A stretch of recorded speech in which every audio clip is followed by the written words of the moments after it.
Live. Recording. Live. Let's give them a... Okay, Good. here we go. Okay, let's do this, man. Hello and welcome to Sunday Night Live. I'm Brent, And I'm Abel. and today we're going to be speaking about conspiracy theories. The reason is because today is episode 7. And you know what 7 means? The number 7 in Greek doesn't mean anything to do with conspiracy theories, but in Alien it actually does mean conspiracy. In Alien. It's an alien. Okay.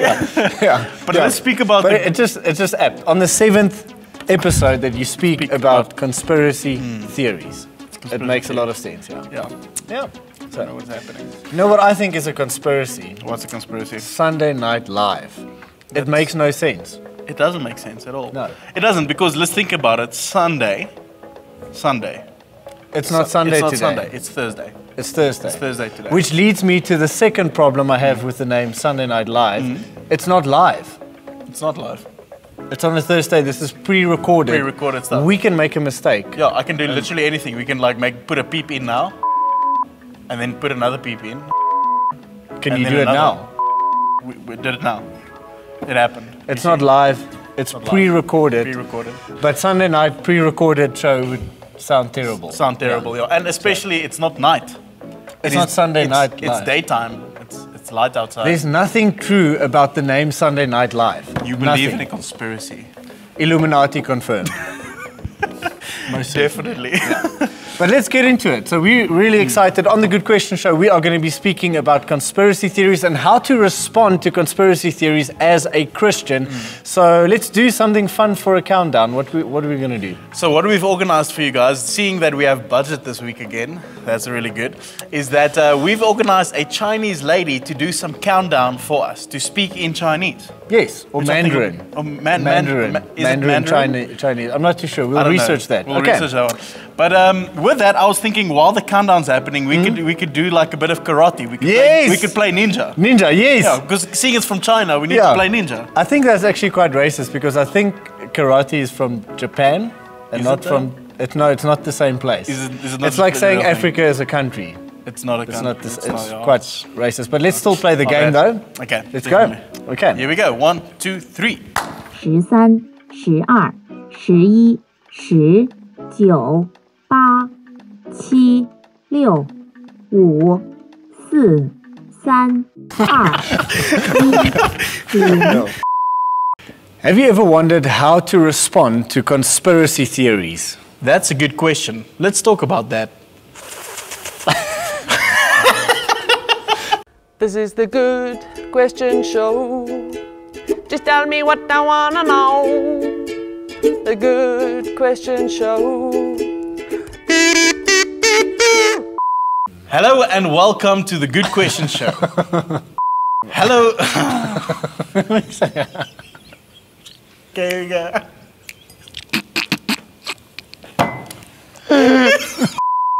Meneer Roy.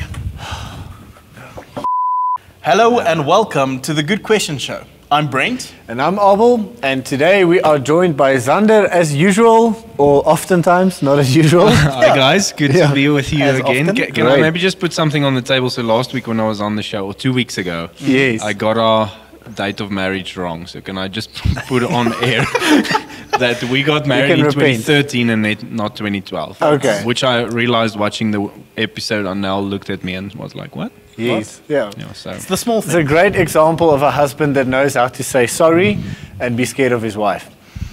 It's a good thing. Anyways, yeah. So today is actually a very exciting topic. We are speaking about how to respond to conspiracy theories. Now, this is most definitely the season of conspiracy theories. In this corona pandemic time, it feels like there are just more than ever conspiracy theories that are doing the rounds and people are really into it. And so it's such a relevant discussion for us to speak about how to respond as Christians to conspiracy theories.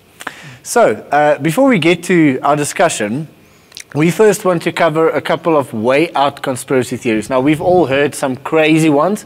We've heard some ones that sound like they could be true. That's the thing about conspiracy theories. They can be true. Sometimes they can be true. That's Most that's a definitely. real thing. But let's start off by asking the question, which are some of the most way out conspiracy theories that we've heard? And Xander has done some research for us. So I looked online, and although these might sound very out there, they actually have a legit following, all right? So Really? the first So one people is believe in them, that as you get the flat earthers, okay, and the round earthers, you now also get the hollow earthers.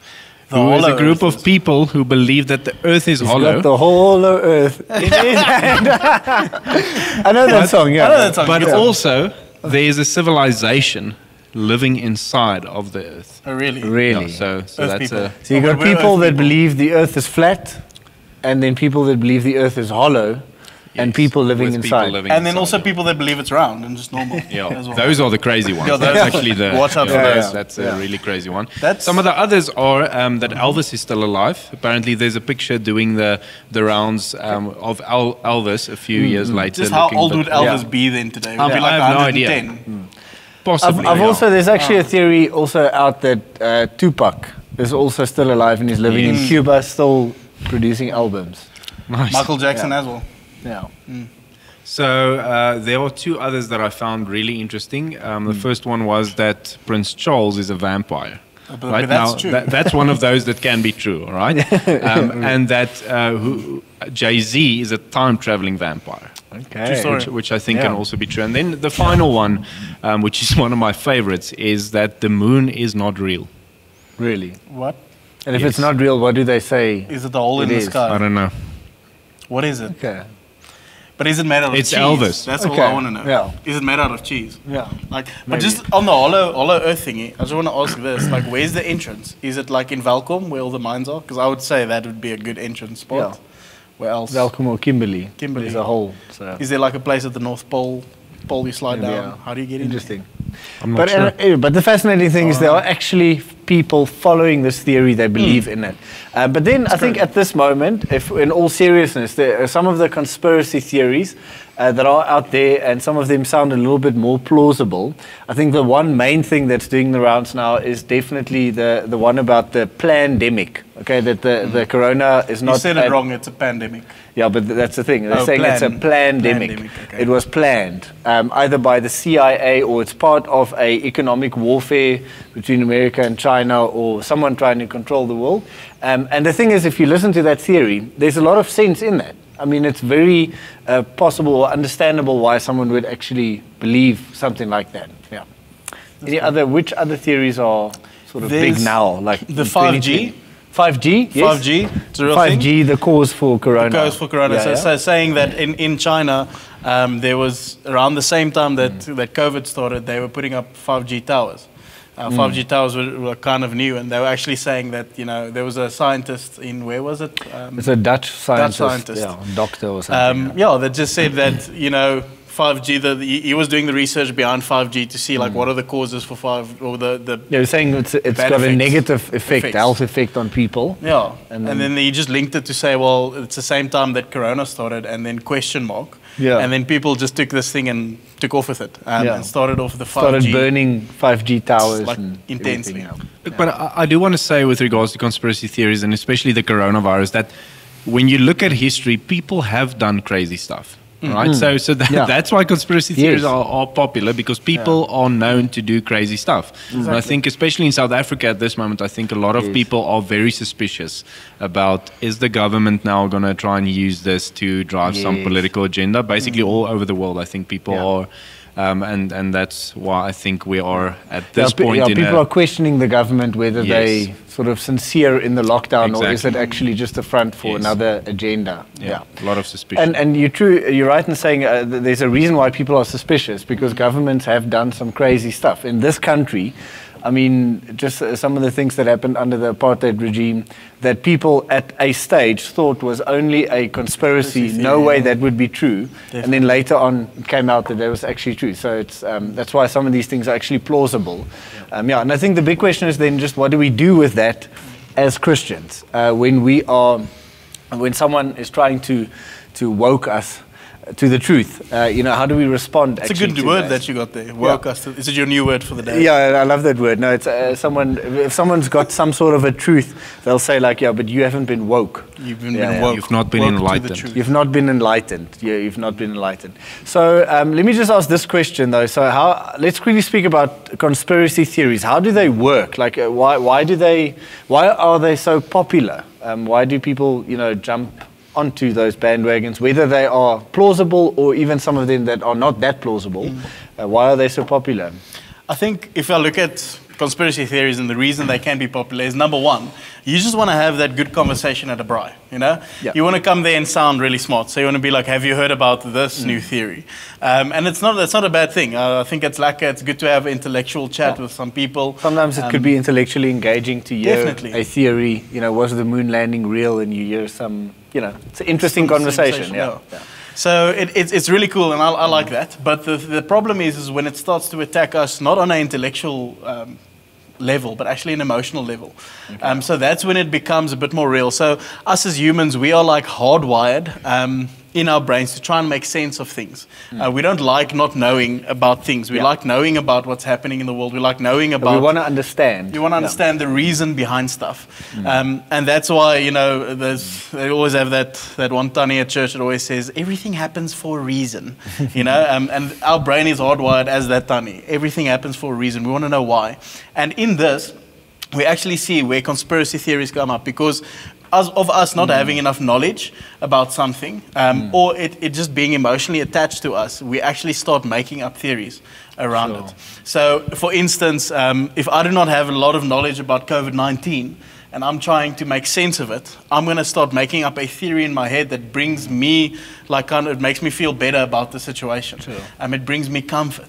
So the first thing is that you feel bad because you're out of control. Because you don't know how to control the situation in your life. You're unsure. And so you start taking these theories, and what the theory actually does, the conspiracy theory, it makes you feel in that moment like, wow, okay, I've got a bit of control over this thing. I understand what's happening. And that gives you a bit of peace. But also the bad thing about that is the reason we also do that is to kind of blame it on someone else. Because let's say you've got a business in this time, and COVID-19 it kind of took a bit of a shot, and you're struggling at the moment, which is a reality for a lot of people. And at this moment, it's so easy. We want to try and see, okay, who do we blame for this? Who do we pin it on? Do we pin it on 5G? Do we pin it on China? Lizard people. Michael Checker in the Rugby World Cup, just trying to blame something else for them being... Yeah, it was the ref. We're just going to blame COVID-19 on the ref. I think that's going to be good if we go Michael Checker's way. But it allows us to actually blame it on something. And that's where it kind of starts, I think, conspiracy theories. And why they're so popular is because, number one, it either gives us a bit of control, and it makes us think that, and the other way, it can just be fun sometimes. So it's a bit of a deeper question that we need to ask, if that makes sense. Yeah, no, there's actually research they've studied this, and they say that there is a higher likelihood for a person to buy into conspiracy theories when they've experienced loss or when they feel out of control. Which then makes sense why so many conspiracy theories are actually doing the rounds right now in the midst of this pandemic, because so many people are actually feeling out of control and can't make sense of what's happening. So when someone gives you a plausible explanation, you can buy into that. I also read a study that say people who hold religious beliefs are sort of the majority of people actually end up holding on to conspiracy theories, which is interesting. That's an interesting one. Okay. So what do we do with that? Read your Bible. Yeah. And I think that's maybe something we want to speak about. So as Christians, this is not something that happens outside of the church. Basically what that study is saying is what we all know is that Christians are really good at conspiracy theories. I mean, we love them and we bring them into the church. And so the question is just, how should we as Christians respond to conspiracy theories? Should we just say, no, they're all bad, or, are they good? How do we respond to that? And maybe you can talk just about what is the dangers of these conspiracy theories in the church or for a Christian. I think for me personally, I love conspiracy theories. Like I like suspicion. I like the sort of intriguing side of conspiracy theories. So one of my favorites is that there's actually a show online called Hunting Hitler, where they say that Hitler survived World War II, escaped to Argentina, and started the Third Reich. He obviously never finished.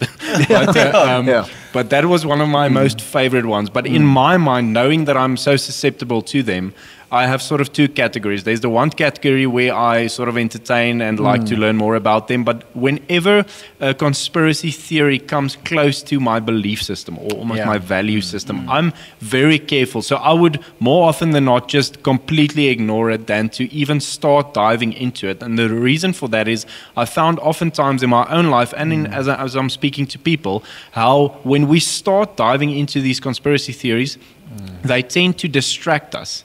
They tend to steal our focus off of Jesus and off of the mission that he has given us onto something else. As Abel said, it almost creates these camps in churches where it's the woke and those who are still asleep, or the enlightened and the unenlightened. And I think we have to be very careful of that we, every single time I hear a conspiracy theory that sort of hits close to home or gets close to my faith, I ask myself the question, is Jesus still king? Does he still want us to make disciples? And is it still his plan to do so through the church? And those will never change. And so I think those are then the dangers for us, especially for Christians.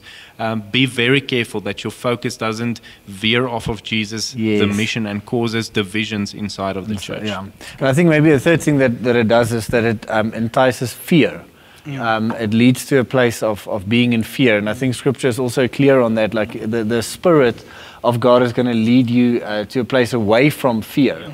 And so I think that's the sort of distinction one should make. And what I'm hearing from you is that, I mean, some of these conspiracy theories they're really nice to engage with at an intellectual level. They're intellectually fun.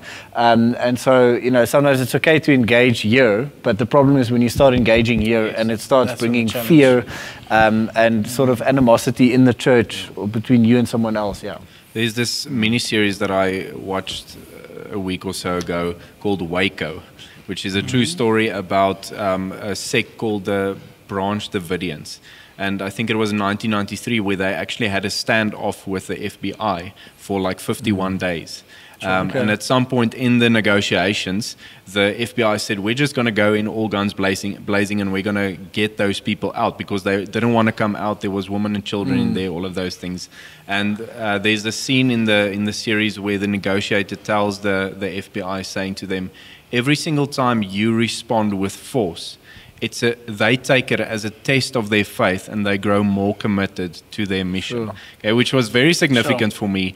And I believe the way that we as Christians need to respond whenever we are confronted with a conspiracy theory is may it almost strengthen and enhance our commitment to the mission instead of distracting us and taking us away from that. So, that's really good. Yeah, it's easy to be distracted from the mission of Christ. And I think, just speaking about conspiracy theory, it's actually sometimes a question of truth. We want to know what is the truth? Is this truth or not? And I think one of my friends the other day explained to me, he sees that there is he thinks there's a difference between truth and fact. Sometimes something can be true factually, but it doesn't mean it's truth, the eternal truth of who God is. And I think that's good that there is that distinction, is that you can engage with certain things and figure out, is this true or not? But when it becomes true or factually, but when it becomes true at a belief level, that's actually where the problem is. And I think the Bible is very clear when it says that 1 Corinthians 12 verse 3 speaks about prophecies. Well, how do you know when something or someone is a false prophet or a true prophet? And it makes it very simple, saying the Spirit of God points to Jesus. So no one can actually say that Jesus is Lord except by the Holy Spirit. And if the opposite is, if someone is not pointing to Jesus, then that's not real truth. With that, it doesn't mean if someone is giving truth in terms of what is fact, that it's now wrong and we have to discard it totally. But the point is, where is your focus as a Christian in terms of where is your heart being led to? If that makes sense. I was actually in preparation for today. I was thinking, is conspiracy theories, is this a new thing? Like, is it something that recently came up? And I was just That's a good paging question. through scripture and realized that it's an age-old thing. I mean, Yes, Paul yeah. being thrown into prison, not because he robbed someone or killed someone, but because of his faith. Yeah. So the government was literally conspiring against Paul.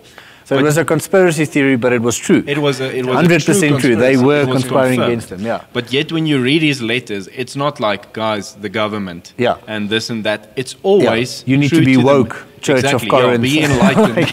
Yeah. You need to be the woke. government. Yeah. But it As was the Bible always says. the gospel. Yes, yeah, and that's that's what so I good. find so, because it was part of who he was. There's almost this filter that he had, that whenever something wants to challenge or distract me from this message, I'm not even going to give it 2 minutes of my time. I'm Love sticking that. to the message of God. I love that. It might be fun, but like, is it going to take your energy? Is it going to steal your, like the liberty and freedom and take you to a place of fear? So keep the main thing the main thing. I think that's the main thing.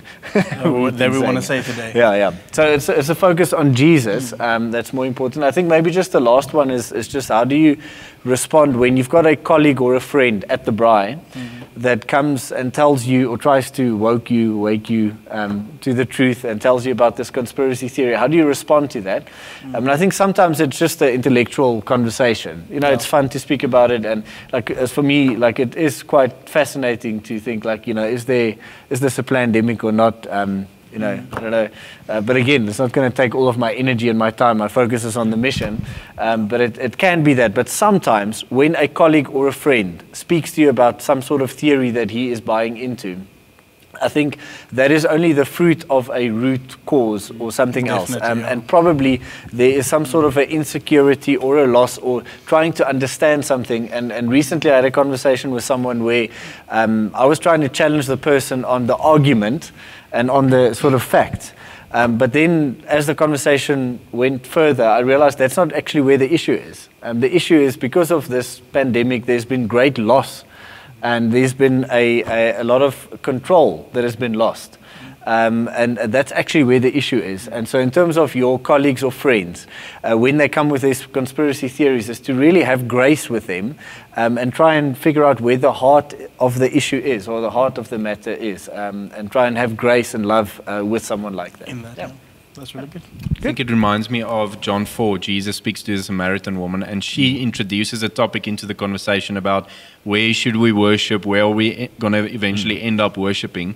And they go back and forth in the conversation, but the conversation ends up with her realizing Jesus is the Messiah. So she was looking for an intellectual answer. Jesus gave her almost, he addressed exactly what you're saying, the heart need that was behind the intellectual conversation, which is amazing. And we can know that we have to give what people are looking for in Jesus. Yeah. So, That's good. Yeah, that's good. That's it. Good stuff. So let me ask you another question. What about end time theories?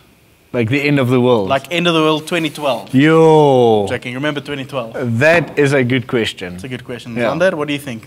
Armageddon type of stuff. Armageddon Yeah. type of stuff, yeah? You want to get into that now? Zombies. Let's do. No, I think we're not going to get into that today. Yeah. I think We'll that's time another this out. episode. Maybe we'll speak about that next week. Next week's episode, we're going to speak about end time theories. It's going to be crazy. That's going to be It's great. going to be super fun. And how to read Revelation. I think that's a How good do you question. read the book of Revelation? Definitely. Such a such an Okay. intense book to read. Can't So wait for next week. Yeah. We'll definitely see you next week on the Good Question Show. Is that okay?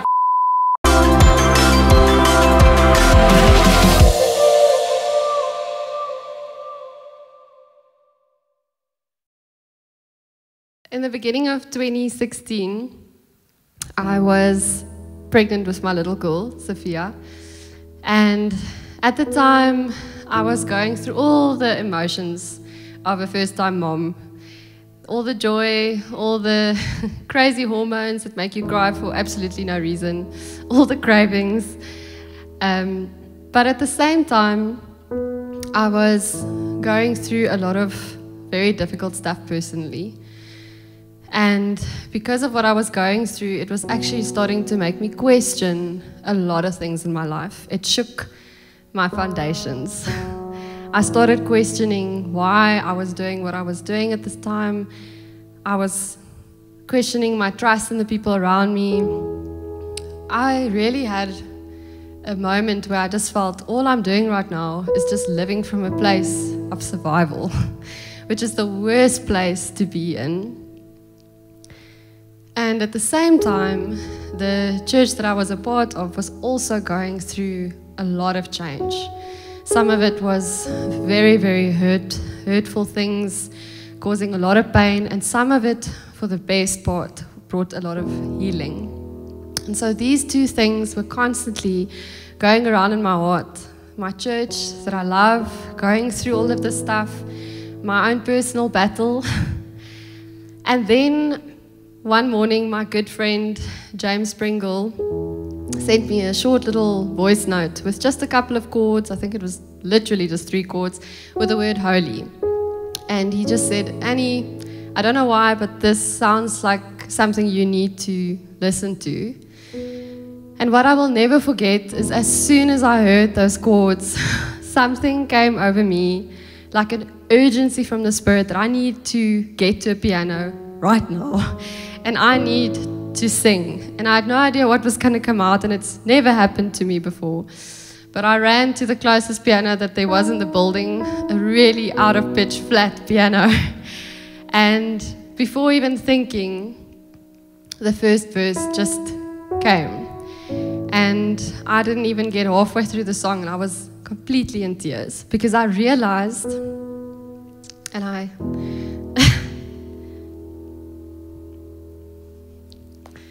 realized that this wasn't just a song that I needed to write with a couple of nice words. I literally felt it was a response from my spirit that I needed to sing this song, but we as a church needed to sing this song. And the bottom line of it was that God was saying to me and to us that all of this stuff, all of the hurt, all of the frustrations, all of the things that we were going through, none of that mattered. Because at the end of the day, God is asking of us to put Him first. And that I can't live in that place of survival and hurt. I need to live in Him.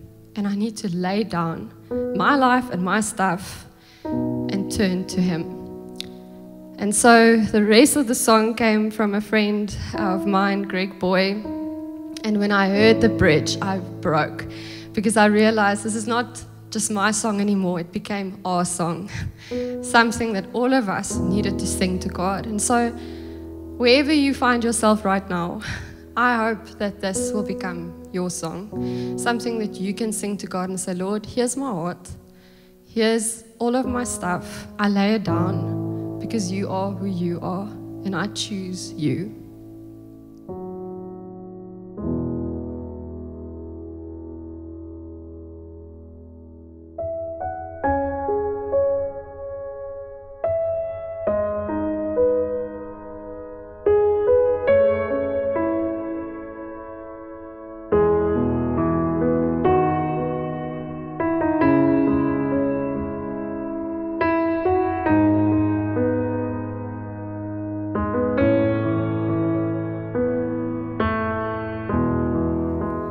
We bow our hearts, we bow our lives, we bow all before our King. We bow our hearts, we bow our lives, we bow all before our King. For you alone are worthy, for you alone are wonderful, you alone are holy, for you alone are beautiful.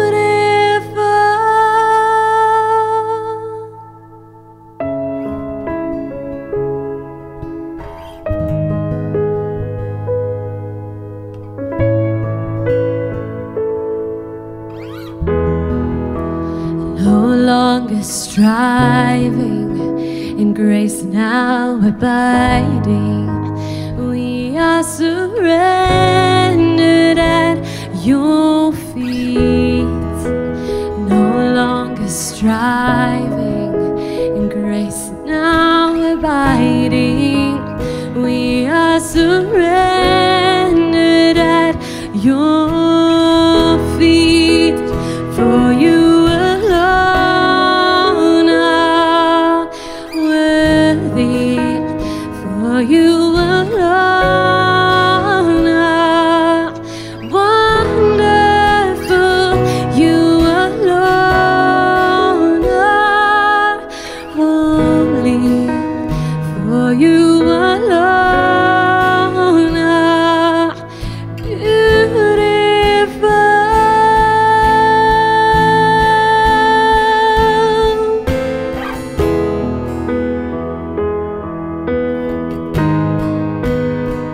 Yes, you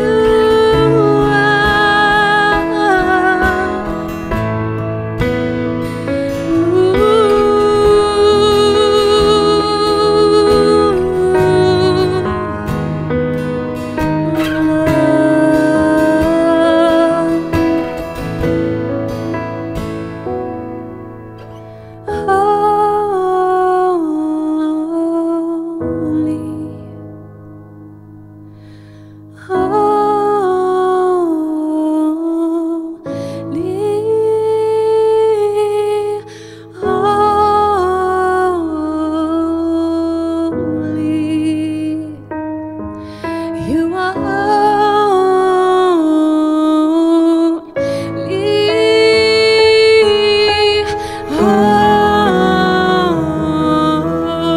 holy. You are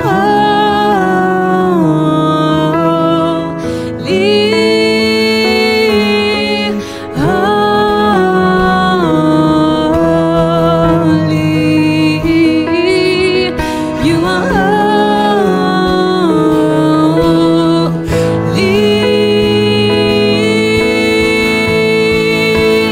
as you are holy, so make us holy as we come, surrender to you.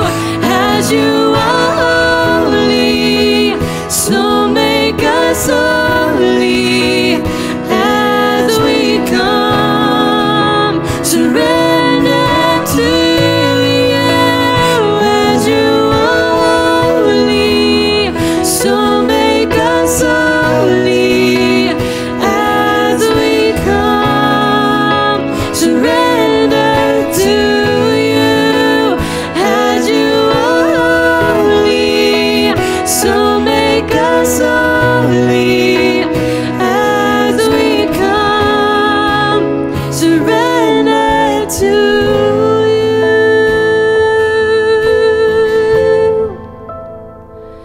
Surrender to you.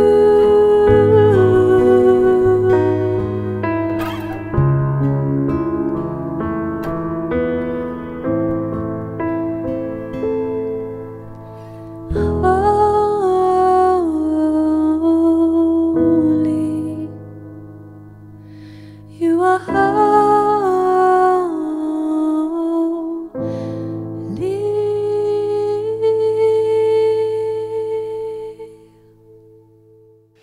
Well, thank you to the worship team. I hope you've enjoyed that time. And we're going to go to How to Church with Aidan and Natasha now. Yeah. Aidan, I've got a theory.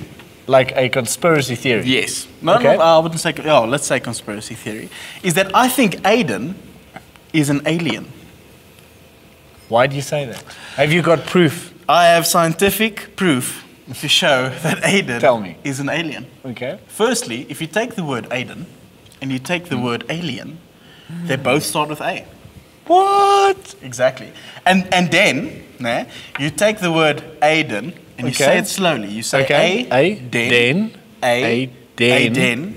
It must be true. It must be true. Exactly. Illuminati confirmed. Proved. Now we know that he, she that Aiden, is an alien. Maybe we should go to her and ask her how to church. Yeah. Can you say her, or is it maybe, I don't know, how does alien gender work? How dare you assume my alien gender? Is she a her or a he? We don't know. We don't know. We don't know. We don't want to be offensive to aliens. Yeah, definitely. You don't want to do that. Anyways, how to church? Okay, I'm good. Snap at it.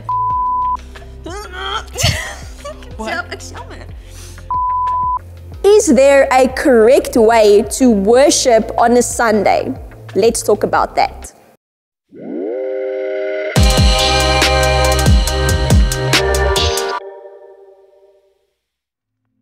Welcome to this week's episode of How to Church. I'm joined by a familiar face, Natasha. It's great to see you again. And today we want to talk about this question: is there a correct way to worship on a Sunday? Now, just a disclaimer, we obviously know worship is a lot more than just singing songs on a Sunday.